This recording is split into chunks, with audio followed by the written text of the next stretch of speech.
بسم اللہ الرحمن الرحیم۔ السلام علیکم۔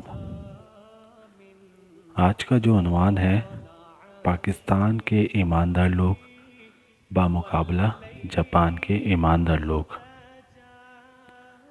جاپان کے دارالحکومت ٹوکیو میں ایک شخص ٹیکسی میں سوار ہوا۔ زبان نہ آنے کی وجہ سے زیادہ بات تو نہ کر سکا، بس انسٹیٹیوٹ کا نام لیا جہاں اسے جانا تھا۔ ٹیکسی ڈرائیور سمجھ گیا۔ اس نے سر جھکایا اور مسافر کو دروازہ کھول کر بٹھایا۔ اس طرح بٹھانا ان کا کلچر ہے۔ سفر کا آغاز ہوا تو ٹیکسی ڈرائیور نے میٹر آن کیا، تھوڑی دیر کے بعد بند کر دیا، پھر تھوڑی دیر بعد دوبارہ میٹر آن کر دیا۔ مسافر حیران تھا مگر زبان نہ آنے کی وجہ سے چپ رہا۔ جب انسٹیٹیوٹ پہنچا تو استقبال کرنے والوں سے کہنے لگا، پہلے تو آپ اس ٹیکسی ڈرائیور سے یہ پوچھیں کہ اس نے دوران سفر کچھ دیر گاڑی کا میٹر کیوں بند رکھا۔ لوگوں نے ٹیکسی ڈرائیور سے پوچھا تو وہ بولا،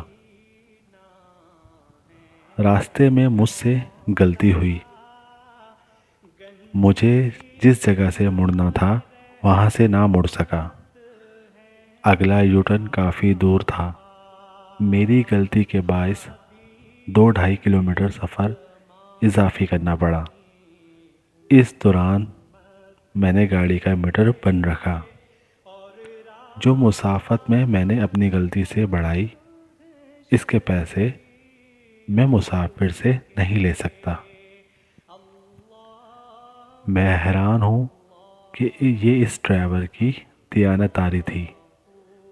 ہمارے پاس سب کچھ ہے مگر ایمانداری نہیں ہے۔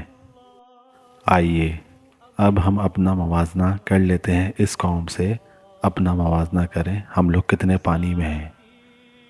اللہ پاک سے یہی دعا ہے کہ پاکستانی قوم کو بھی ایمانداری عطا فرمائے، آمین۔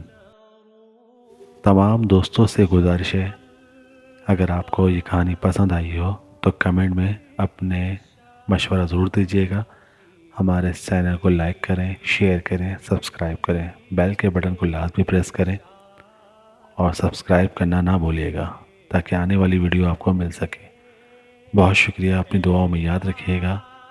اللہ ہم سب کا حامی و ناصر ہو۔ اللہ حافظ۔